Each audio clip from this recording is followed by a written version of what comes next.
Soy Brainer Huertas, ya. Estudié comunicación social en la Universidad del Valle. Entonces, digamos que mi formación es como comunicador, pero digamos, con la particularidad que comunicación social en la Universidad del Valle es como muy teórica, muy desde la teoría de medios, aparte pues de las plataformas y los medios como tales tecnológicos. Entonces, pues sí, para empezar a hablar de mi trabajo, creo que debo contarte pues que estudié lo que estudié. También, digamos, pero esta no la finalicé, estudié artes en Bellas Artes. Ya esta quedó sin finalizar. ¿Cómo hace el salto, digamos, de comunicación hacia las artes plásticas? Eso fue muy accidentado porque la tesis en comunicación social era la primera que intenté, que no la realicé, era sobre medios alternativos de comunicación. Entonces llegué a hacer un análisis de fanzines y de graffiti, stencil, sí, que en Cali hubo una movida muy grande de producción de contracultura, digámosle de esta manera, en la primera década.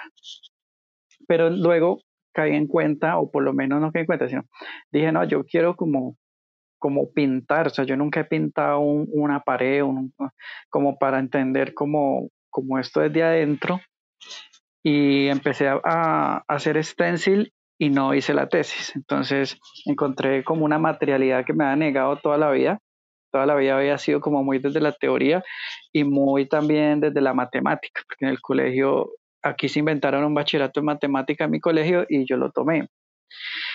Entonces, cuando encuentro como este material, pierdo la noción de que estaba en una tesis, no la hago, me gano muchos problemas con eso, por eso, y empiezo a coger cursos de pintura y escultura, ya olvidándome de la carrera porque también estaba muy desencantado. A veces uno tiene esos desencantos con la carrera. Y ya luego me vi pues, luego en estos cursos de pintura y escultura empecé como también a estudiar por mi parte mucha teoría del arte, a pesar de que comunicación en la Valle es pues del plan de artes visuales y eso se cubre un poco, pero empecé a estudiar mucho por mi cuenta y lo primero que sucedió fue en el 2012 que escribí un texto de crítica para un concurso del Salón Regional de ese entonces y me lo gané. O sea, como que ese primer texto que escribo acerca de ese salón es como el que me da un impulso ya como para decidir un poco como para dónde es que yo estaba yendo. Entonces, con el dinero de este premio, pagué mi matrícula en Bellas Artes, ¿sí? Ya había suspendido Univalle, no, en ese momento pensé que no me iba a graduar.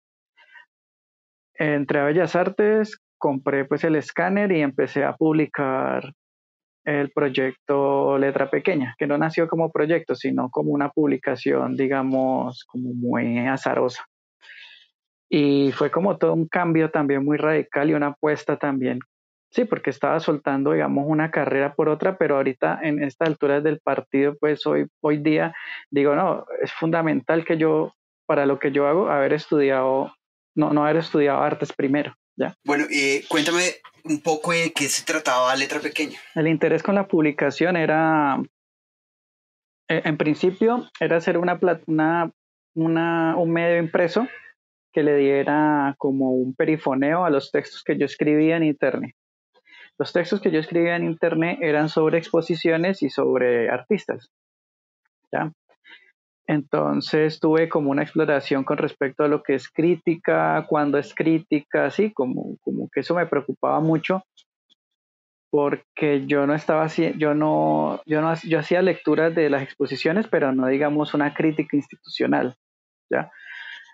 Y leer las obras, digamos que me permitió también como ponerme un poco en el lugar de las personas, un poco en el lugar de los artistas, de los otros artistas.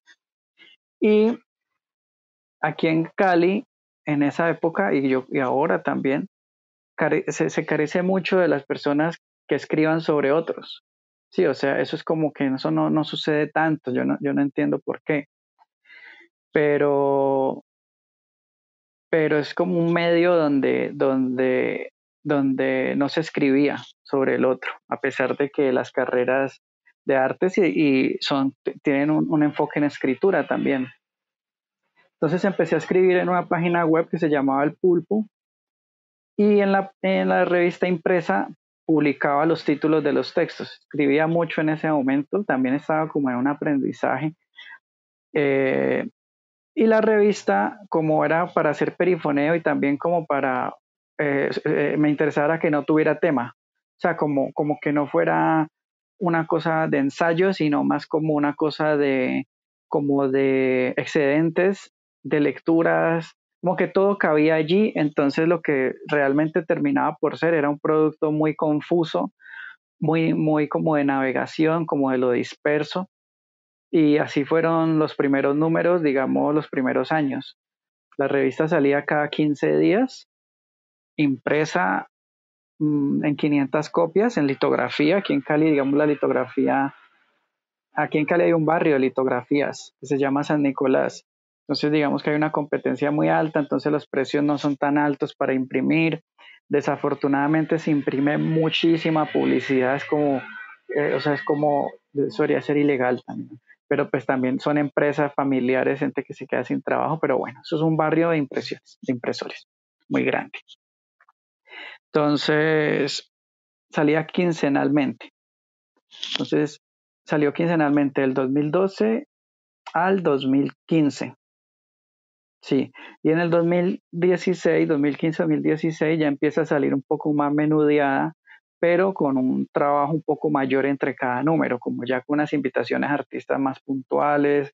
Me salió el proyecto del Ministerio de Publicaciones y allí tuve la oportunidad de hacer como 6 ensayos de ya ensayos como tal y 3 libros que eran analizando la obra de 3 artistas que digamos me parecen chéveres y paradigmáticos, que son Puciolano, Juan Peláez y Ale Rodríguez, ¿ya? Entonces, el proyecto ha ido como creciendo, creciendo. Sí, entonces, como te decía, la publicación ha ido como creciendo. Entonces, por ejemplo, este año ya publicó un libro sobre la obra de Diego Hernández, sobre una obra. Se plantea ya la letra pequeña como editorial y vamos a ver qué sigue. Pero entonces, específicamente, estos 3 libros que tú dices, que vienen en una cajita, tenían un referente editorial que era el referente, que son los libros de Seguro Bolívar que sacan sobre 3 artistas consagrados, sí, como que sale, no sé, Doris Salcedo, Alicia Barney, Oscar Muñoz, sí, como esos artistas que tienen, que están consagrados, digamos, que tienen una carrera muy fuerte, que sus trabajos pues han sido increíbles en la historia del arte y todo. Me preguntaba yo como quién está escribiendo sobre las personas de generaciones intermedias.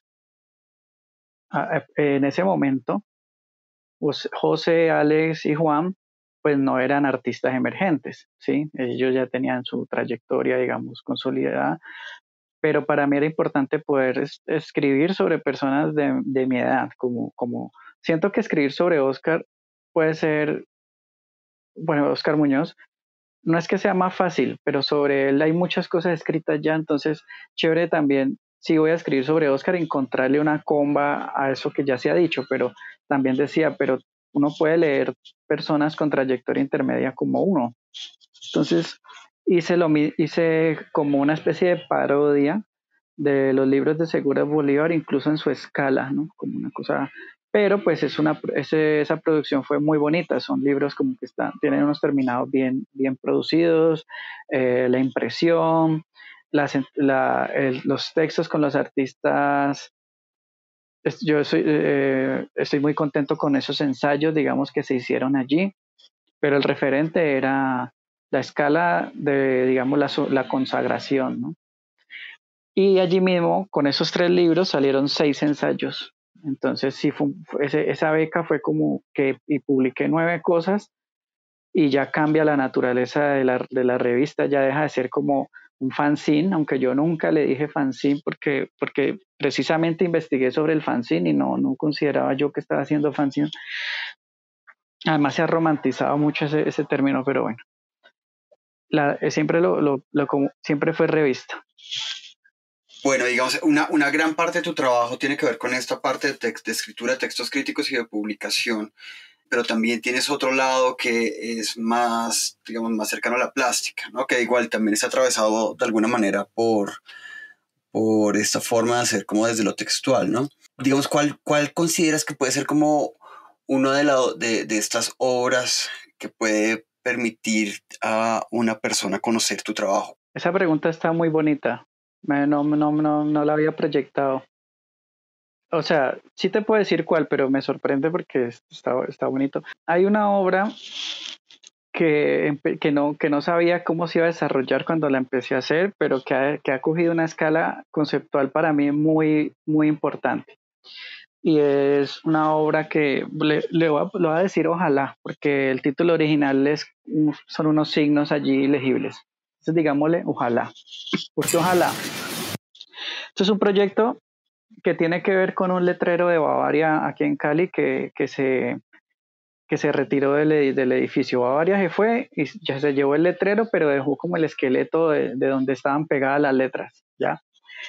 Y este esqueleto, en esa posición, como en ese lugar, daba la sensación de que era un letrero, digamos, obviamente en ruinas, pero también que era como un lenguaje que había que interpretar. Y yo pasaba por ahí mucho y siempre ese letrero me estaba diciendo algo y le tomaba fotos, averigüé si era posible pues como subir allá y todo es un edificio abandonado.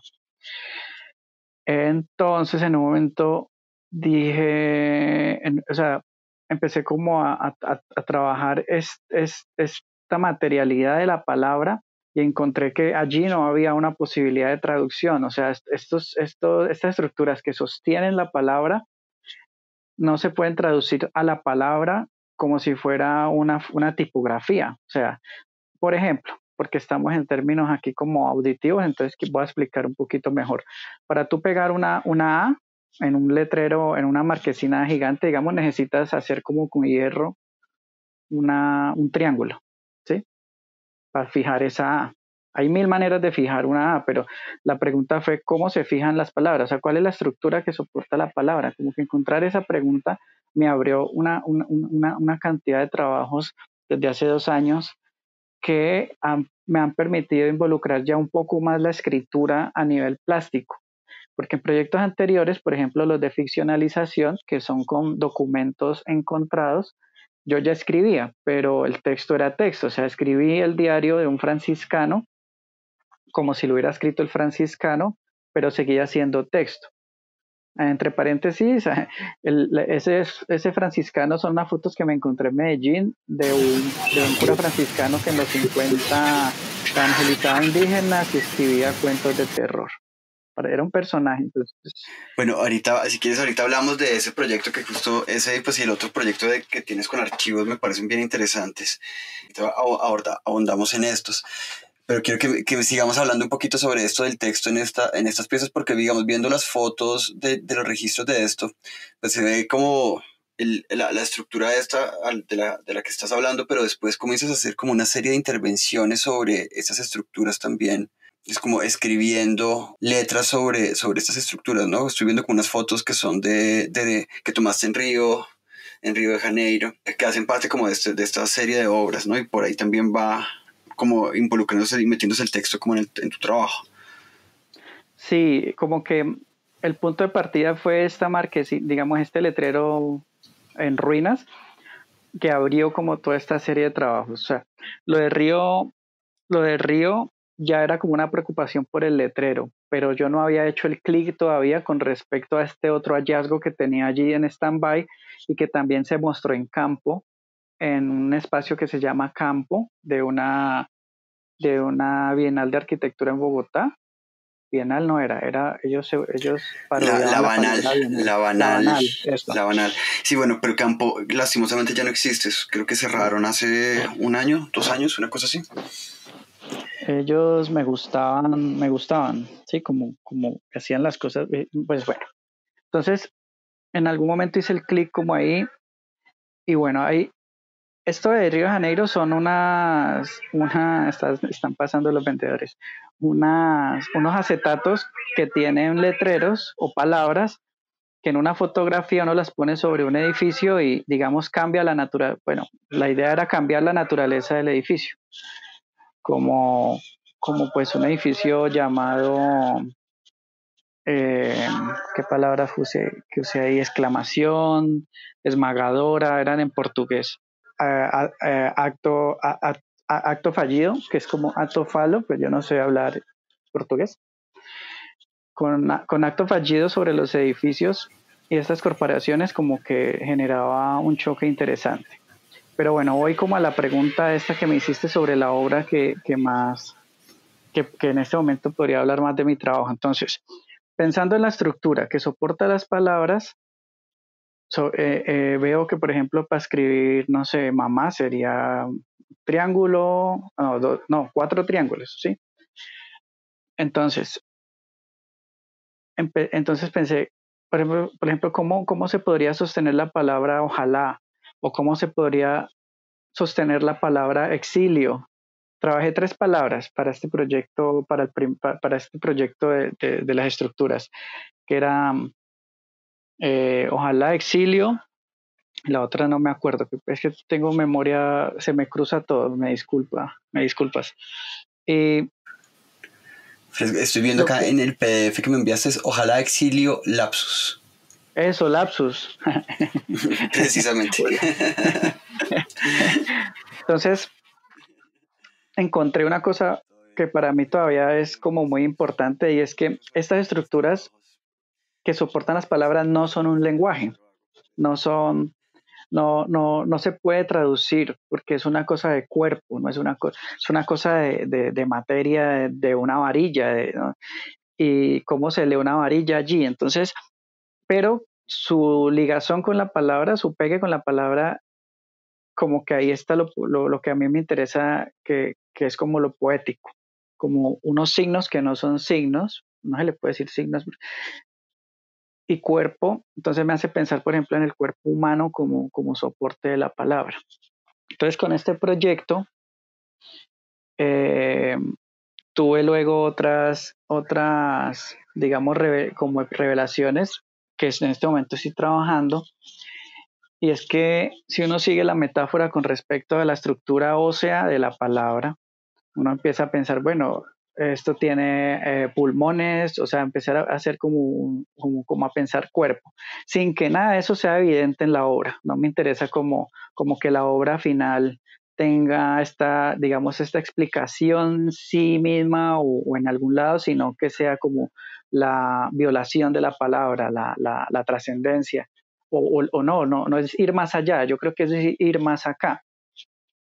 Entonces empecé a pensar que si, por ejemplo, una palabra en tres dimensiones, que eso tiene que ver con con los dibujos de fictografías, una letra en tres dimensiones, hace de cuenta, no sé, una P o una M, si uno la desollara como se desollan los animales, como aquí, como sacarle la piel, como estos tapetes de piel, cuando esto se estire ya no es una M, ¿sí?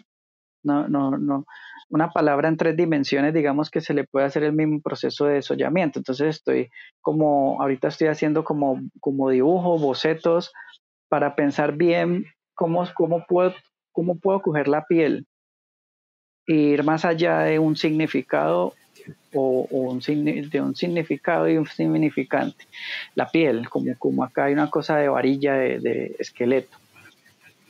Sí, haz de cuenta, por ejemplo, una vaquita, una pobre vaquita, ya como que le quitan la piel y hacen este tapete. Ya ahí uno sabe que es una vaca, pero no ve la vaca, ve la piel, la ve estirada así como, pero bueno, entonces este proyecto, la respuesta tiene que ver con este proyecto de las estructuras que ha generado muchos más pensamientos con respecto como al plano previo de la palabra antes de ser palabra, ¿ya? Bueno, y ya aprovechemos y hablemos de este proyecto de los archivos del monje franciscano. No sé, Sí, este es Sin Novedad en la Noche, ¿cierto? Es este. sí, si no vean la noche, gracias. Sí, Vale. ese De estuvo en el cómo Museo de la comienza, Tertulia. cómo comienza esto, digamos, o sea, dice, es un archivo encontrado. Cuéntame un poco dónde encuentras ese archivo, como por qué te Bueno, interesa, por qué llega como a las manos este material y por qué comienzas a construir desde ahí, pues toda y elaborar toda esta obra. bueno, pues allí debo decir que yo llevo, digamos, recogiendo archivo hace muchos años, como que tengo cajas y cajas, tengo muchas cajas de fotografías encontradas y de hecho cuando reingresé a Univalle para hacer la tesis, la hipótesis de la tesis era cómo ser fotógrafo sin tomar fotos, cómo yo como fotógrafo necesito los entornos privados de la gente, pero esa foto no las puedo tomar yo.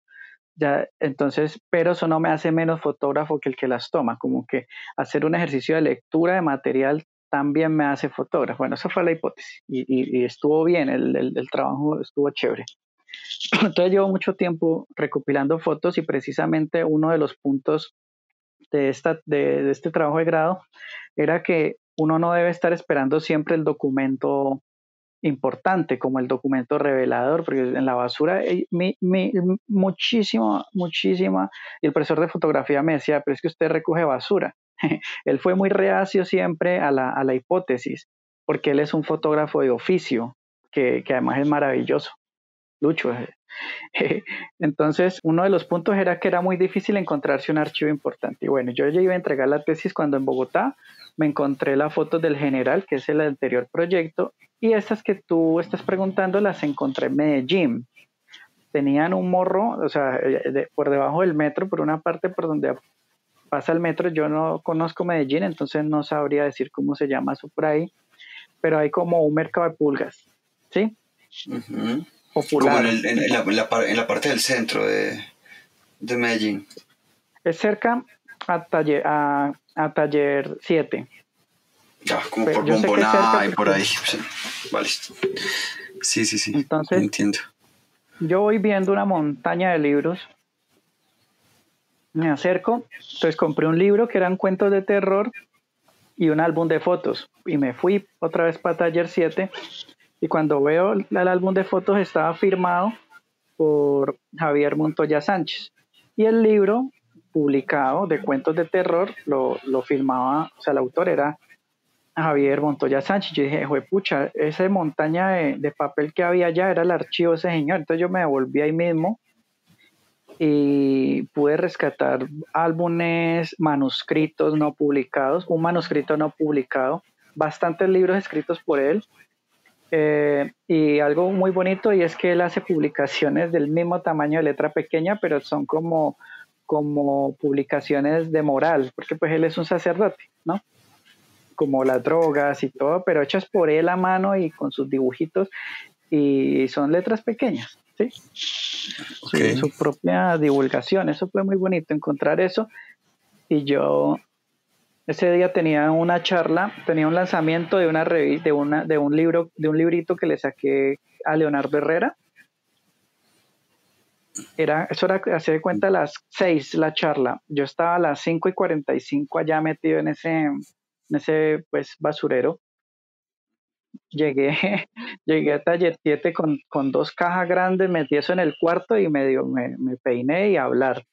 Entonces, ese material estuvo ahí guardado porque también estaba en el proyecto del general. Entonces, pero yo nunca, desde un principio, o sea, yo nunca empecé a recopilar archivos pensando que iba a ser ficcionamientos históricos. Esto vino a ocurrir con el franciscano cuando pensé en escribir el diario, en hacer un diario, porque en el archivo que encontré no había diario. Yo dije, no, está muy chévere hacer un diario porque además este señor escribe cuentos de terror, es antropólogo, o sea, hace estudios sobre comunidades indígenas, trabaja con la National Geographic como un reportero, corresponsal, perdón, es que se me van las palabras, corresponsal de la National Geographic, o sea, dirigió una revista, entonces yo dije, esto no puede ser tan ceñido a su biografía, porque yo siento que cuando uno trabaja arte archivo, uno puede empezar a hacer un fetiche del archivo y eso a mí no me gusta como que, de hecho, que la obra sea como más importante que el archivo es el reto más grande para uno que hace ese tipo de trabajos, que no dependa de eso tanto. Claro, porque es que los archivos como objetos, digamos, pues con objetos así como encontrados, de alguna manera como se convierte como un poco de chisme sobre la persona, ¿no? Y como que eso Ajá. se vuelve una golosina muy grande, Uy, muy, sí. sí, como un dulce que es delicioso como de roer y a veces uno puede perderse como en en ese mismo material, ¿no? Y como dices, yo sí creo que también es muy clave como para quienes les interesa como el archivo, para producir obras de arte, pues producir una obra es que se desprende del archivo es bien importante y de hecho claramente es el reto más grande. Sí, tú lo dijiste bien con eso de la golosina, porque yo encuentro en trabajos de archivos de amigos o de personas que conozco, y encuentro como sí, como igual yo mismo estoy masticando acá la manera como lo encontré, sí, eso es como un placer que da, pero no es la obra, sí. Entonces, ¿qué se hizo? Se hizo un diario que él no escribió. En la exposición no se mostró ningún archivo original. Todo era, pero y no se mostró ningún archivo original y había una mesa con objetos que era como de él, pero eso tampoco era verdad. Eran de mi abuelo, son unas cosas mías que tienen que ver con el diario que yo escribí. Entonces, el aspecto, digamos, más realista de la exposición, que era una vitrina, nada de eso era verdad. Y los documentos que se presentaron animados, con una animación muy leve. ¿Qué sucede? Para que uno pudiera ver el movimiento en la animación, tenía uno que quedarse quieto frente a la pantalla, porque era una animación muy leve en parallax o paralaje, que es esta animación que el fondo se va como alejando y volviendo, y casi no se nota, eso casi no se nota, y mucha gente me decía que yo por qué proyecté la foto en televisor, yo no, es que está moviéndose, entonces les tocaba como volver y quedarse quietos de verdad, o sea, como volverse el documento un poco para ver el movimiento de la foto. Una de las fotos tenía una canción que él le mandó a su mamá desde el seminario. Entonces él le pone atrás como, algún día espero mandarte esta canción con música o ser yo quien te la cante, ¿sí? Algo así. Y era un vals, entonces él escribe el vals, entonces ahí trabajé con un músico y el músico compuso el vals y lo cantó, ¿cierto? Y eso se le puso a la foto moviéndose. Aquí pasó algo muy interesante y es que el año pasado me contactó la familia de él preguntándome por esta exposición y por qué yo tenía esos archivos, ¿no? Pues, pues eso se votó. Resulta que el franciscano estaba en el lecho de muerte el año pasado y la familia me contó que yo les mandé la canción y que él la escuchaba y la pedía que se la pusiera muchas veces, ¿no? Como que fue muy, digamos, fuerte, ¿no? Como una cosa muy trascendente para él escuchar esa canción en el lecho de muerte y pues para mí también al principio un poco de susto porque pues me contactó la familia a preguntar, pero luego ellos se mostraron muy interesados y muy contentos con el proyecto. Les expliqué pues que él no, o sea, que en esos proyectos no es un proyecto sobre él, porque no estamos haciendo un documental, es un proyecto como sobre las condiciones históricas, las posibilidades literarias y la ficción, ¿ya? Y les pareció bien, no me pidieron como nada, no, está bien. Y el señor pudo escuchar la canción. Cuando tú recibes, cuando te aparecen esos archivos en la calle y tú decides comenzar a trabajar con ellos, ¿tienes algún proceso, digamos, de catalogación, de ordenamiento del material que te encuentras o simplemente lo dejas en cajas y vas como volcando las cajas y dejando como que el caos se apodere del mismo archivo? No, hay un sistema que estaba muy juicioso hasta la tesis por números, álbumes, descripción, sí, pero luego empecé, o sea, luego es que catalogar es uno necesita mucho tiempo para catalogar, para organizar un archivo. Entonces ahorita la única, digamos, catalogación que tiene es como el orden de llegada y de dónde viene. Esto lo conseguí en Bogotá, este lo conseguí en Cali, con la fecha, de la fecha en la que lo conseguí. Esperando algún día en que de pronto yo tenga el tiempo y pueda sentarme otra vez a volver a organizar todo como cuando en la tesis, que todo está por bolsas Ziploc, álbumes y todo. Entonces digamos que hay una parte pequeña, ya por ahí un 20-25% organizado y ya el resto, porque he conseguido muchas más cosas, está en cajas. Es un caos organizado. Claro. y, y uno no sabe qué va a hacer con eso. O sea, ahí tengo, por ejemplo, una fotografía lindísima de unos campesinos como en un sembradío imprimiendo serigrafías para protestar por la reforma agraria. En blanco y negro, son muy bellas. Y yo eso está allí hace tiempo. Yo no sé cómo se va a configurar. Sí, es como que y también hay otro que está en curso, pero bueno, para no desorganizar esta presentación, voy a volver a lo del franciscano. ¿Te parece? Dale, sí, me parece perfecto, dale. Bueno, entonces la sala de exposición estaba toda hecha con obras que fueran como contrarios complementarios. Había una obra muy alta, que es una instalación de 20 camisas guayaberas, que las mangas caen 7 metros, pues la sala es de 5 metros, 2 metros quedaban recogidas en el suelo. Esta pieza había que mirarla hacia arriba, ¿no? Como para ver. Además la escala era una cosa alta, grande. Y al pie había una vitrina en el suelo, o sea, prácticamente había una mesa elevada 2 centímetros del suelo. Entonces eso era una relación de contrarios que estaba en toda la obra. Hay un díptico con una pintura de Noé León que mandé a hacer, una copia exacta de una pintura de Noé León, al lado de una animación con el siguiente eje de contrarios. En la pintura, Noé León representó un jaguar comiéndose un sacerdote, ¿sí? Que es una serie que él hizo, una serie muy, muy linda de jaguares comiendo de curas. Ese tema es como el tema. Claro, total.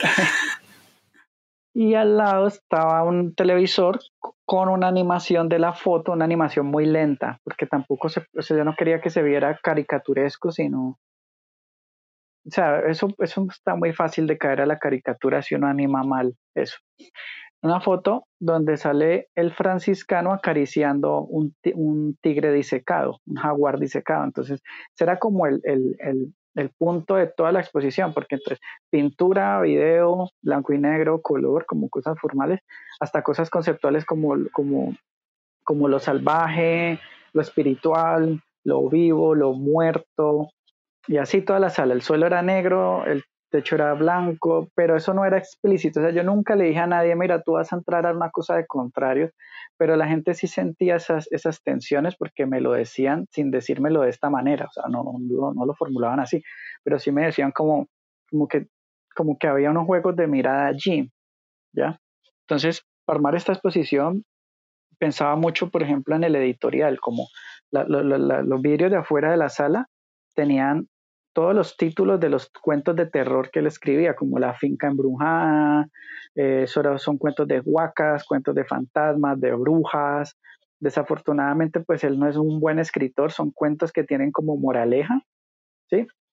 Pero los títulos como tal, y una de las cosas que quedó por hacer es que yo quiero como reescribir esos cuentos, como hacerlo con esos títulos y con la misma historia hacer cuentos, ¿sí? Como incluso, bueno, sí, como incluso uno puede hasta con el seudónimo, como si lo hubiera escrito él, ¿ya?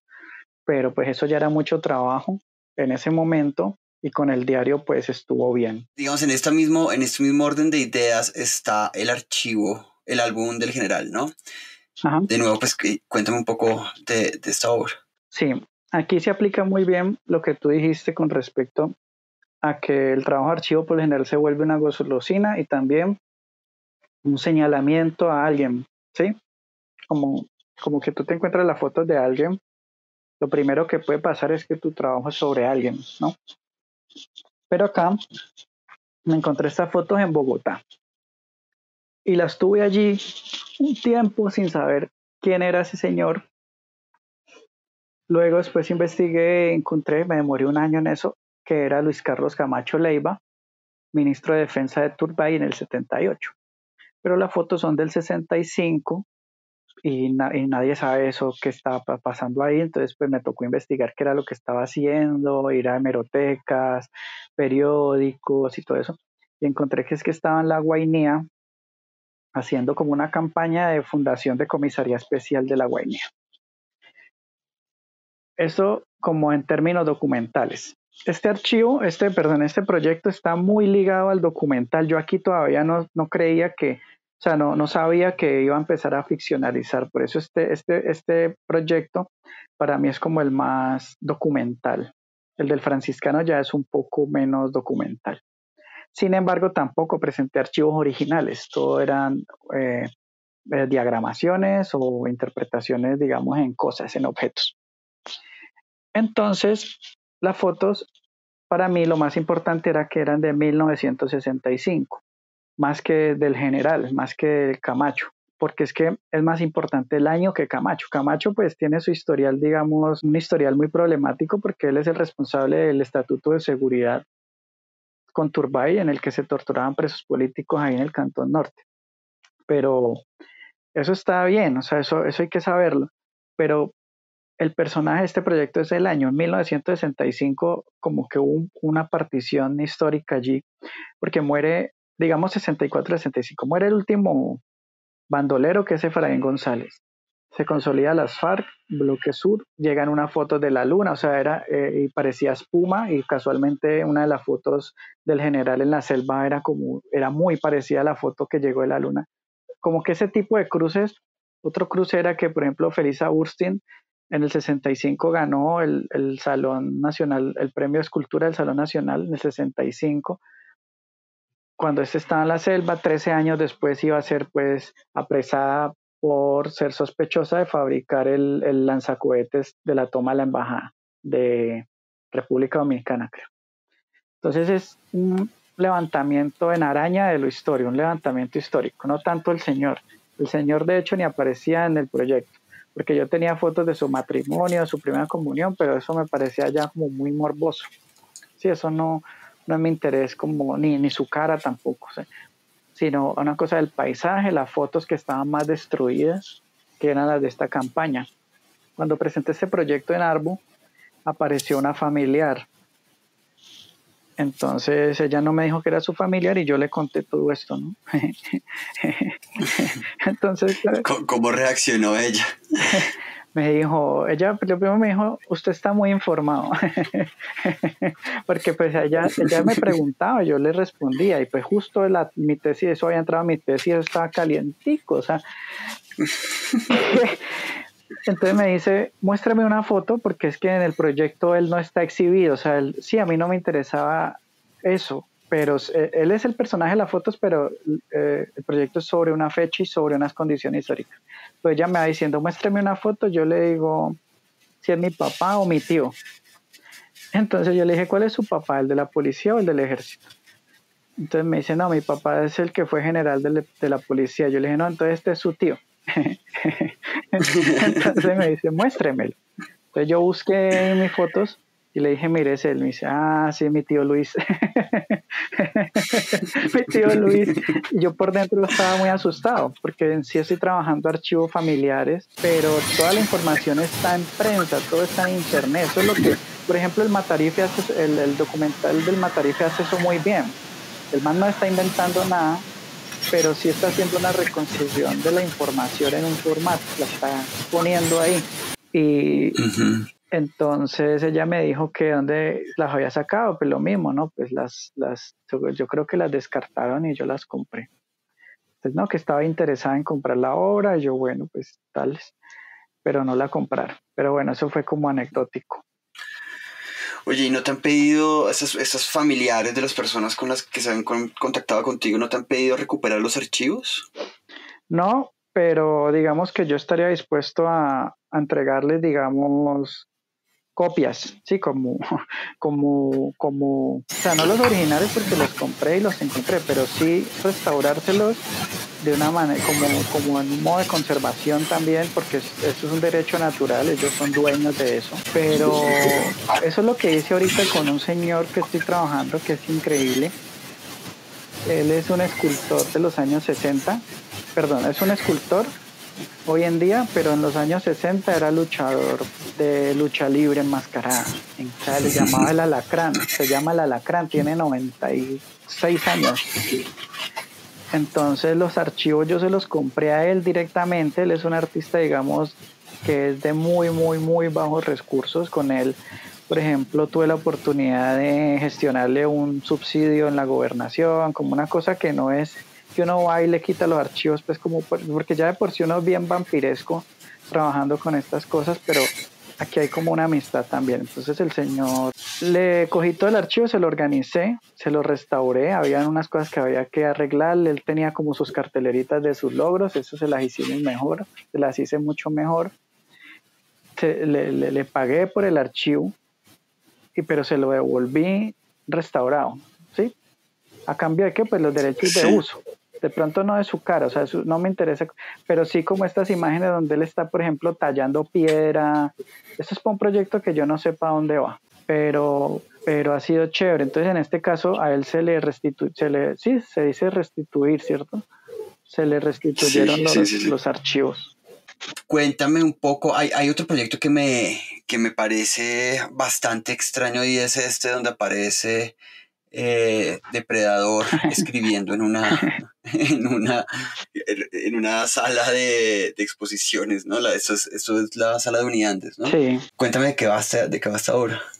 Esta exposición fue después del franciscano, donde yo tuve una crisis como de pensar que estaba siendo muy frío, como que esa exposición del franciscano todo era calculado, era como que todo, o sea, yo nunca había sido tan calculado en mi vida, como los contrarios, bueno, eso es chévere también, pero tuve la exposición y esa invitación más o menos invitación de Carolina Cerón a la Universidad de los Andes, y el mandamiento ahí era como soltar un poco como el control de lo que iba a suceder ahí. Y me dio la oportunidad de componer una cosa yo lo veo así, lo del franciscano era como una historia, como decir una novela, que eso, digamos, una de las cosas a las que yo quiero llegar en mi vida, hacer novelas de artista, una novela como tal. Y esto del Depredador era una cosa de cuentos cortos, que las obras eran inconexas, y ahí el proyecto central era una página web que al principio había podido, pero luego no, comprar comprar móvil. O sea, la marca móvil, compré un dominio que era móvil. O sea, Mobilecloud.live estoy viendo acá. Sí, pero es que al principio yo había comprado el móvil.cloud. Tú sabes que una corporación apenas sale un dominio, compra su nombre en el dominio para que eso no quede por ahí. Sí. Y tú no puedes comprar móvil. Vamos, a ellos se le vence móvil.com, tú no puedes comprar móvil.com, no te lo venden. Bueno, yo había comprado móvil.cloud porque salió y luego me lo quitaron. Me dijeron, no, eso no. O sea, me mandaron una carta de GoDaddy, eso fue por GoDaddy, me parece, o por Don Dominio, que era una marca registrada que se rehacía que se daba el reembolso. Eso lo hice a través de mi programador, William Aragón, que trabaja en eso.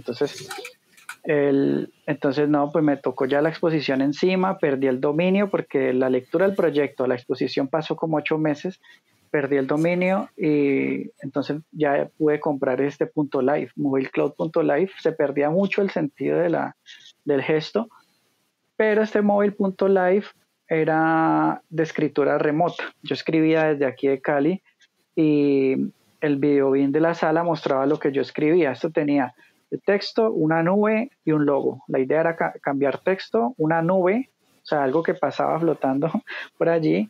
O sea, no me pregunté el por qué nada de esto, y un logo.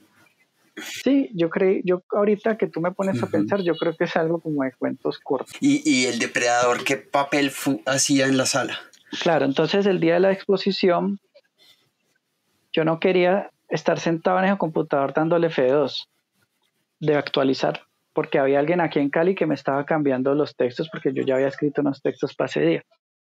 Entonces yo venía obsesionado con los depredadores de la séptima, de ahí a Bogotá, y fue una odisea encontrar a esos manes, pero cuando los encontré súper formalitos, los contraté a los dos, pero solamente fue, o sea, le pagué a dos, pero a cambio que fuera uno y el otro lo acompañara porque ellos tienen mucha cosa. y su función era ser community manager. No, perdón, webmaster. Community no fue. Entonces, el webmaster actual, yo en ese momento era webmaster de lugar a dudas. Entonces, era el depredador actualizaba la página web con la uña, así como cada media hora. Y yo necesitaba esa presencia extraña allí. En ese momento estoy masticando por qué. Como que hay unas cosas desde la acción que yo hago, por ejemplo, para Liberia contraté un actor para que me representara que fuera el artista en redes sociales, ya como, y eso. Pero acá, entonces, esas presencias extrañas que no tienen que ver con el proyecto son como a la gente no le gustan, pero a mí me hacen muy contento y pues yo no sé para dónde va eso bien. Sí, a mí me parece, sí, es como muy extraño, uno no entiende muy bien por qué hace un depredador frente a un computador en medio de una sala de exposiciones. Creo que es como, creo que el gesto, digamos, que hay entre con el depredador y con el actor que contratas en Liberia para que haga de ti, para que haga el papel de ti, creo que es un gesto cómico, ¿no? Es como un sarcasmo ahí, ¿no? Como una irrupción, sí, como que rompe el cotidiano, digamos, del espacio expositivo y de tu presencia, ¿no? Como de esa delegación. A mí me parece que hay algo interesante ahí, digamos, tampoco me queda muy claro qué es lo que estás haciendo, pero sí o sea, estoy viendo en este momento la foto en la que aparece Carolina Cerón, Breiner Huertas y María Camila Montalvo. No, y pues saber que este personaje no es para nada cercano a ti, ¿no? Como el que te representa, pero pues ahí está Brainer Huertas y como la risa cómplice de las dos, de las dos mujeres de la foto, ¿no? María Camila casi que no se presta para eso.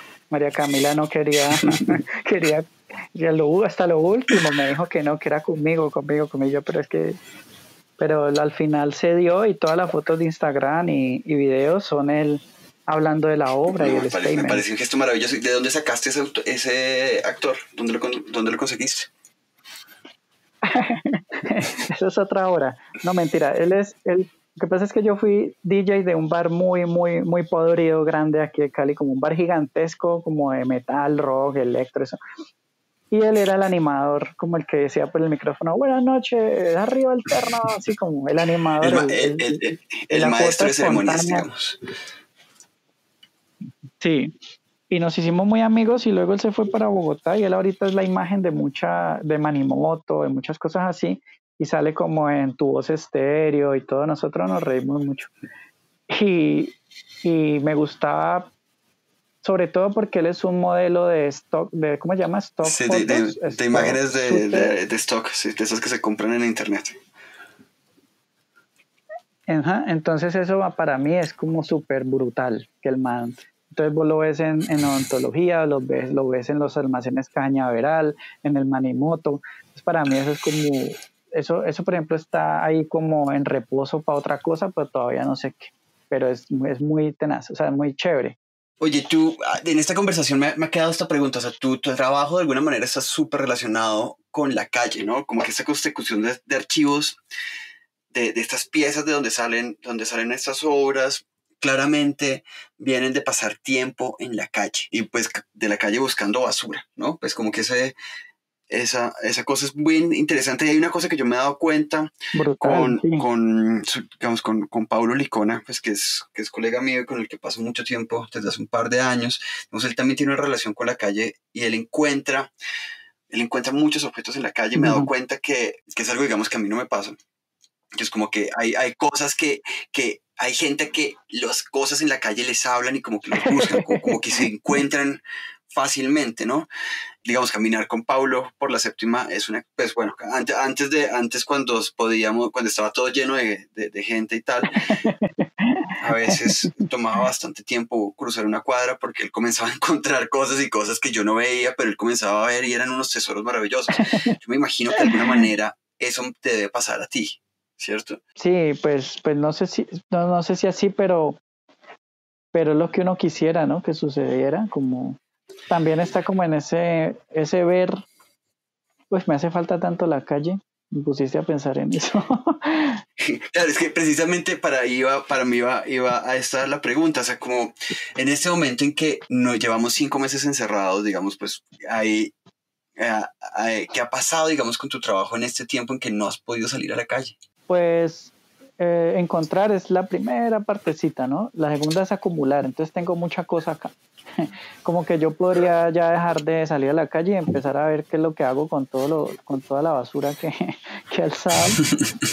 Y de verdad es un trabajo necesario, sino que pues hay cuestión de tiempo, cuestiones de trabajo que no lo dejan a uno, pero sí es algo necesario ahora empezar a procesar todo este material. Pero sí me hace falta la calle, no sé si, o sea, por ejemplo, encontrar, vamos, el letrero no me lo traje para acá, pero me lo encontré, ¿sí me entiendes lo que tú dices?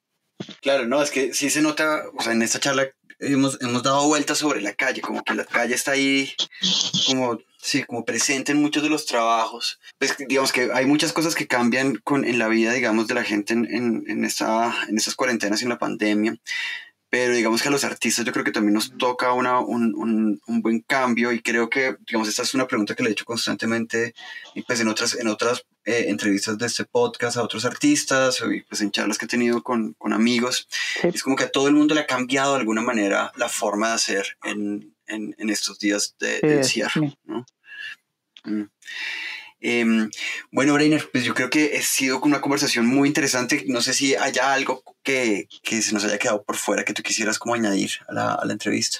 no, simplemente muy agradecido con vos por la entrevista, por este micrófono que me estás dando. Es un agradecimiento total, pana. No, pues a ti por el tiempo y sí, por las descripciones maravillosas de tus trabajos. Nada, yo quisiera como ver qué va a pasar como con estos otros proyectos y eventualmente pues sería interesante como volver a hablar en un tiempo a ver qué ha pasado con estos archivos y con estas cosas que has encontrado y en que se van a transformar. Me Eh, encantaría poder, sí, porque digamos este tipo de conversaciones no las tengo mucho, sí, como que no soy como, qué chévere ahorita, bueno, eso te digo, me encantaría. vale. Bueno, buenísimo. Bueno, para nuestros escuchas, este ha sido un programa más de interviews, que es un podcast de conversaciones con gentes de las artes en Colombia. Pueden escuchar el resto de programas en la página web del proyecto, que es interviews.gbrl.in o en Spotify, Apple Podcasts o cualquier plataforma de escuchar podcast de su elección. Muchas gracias.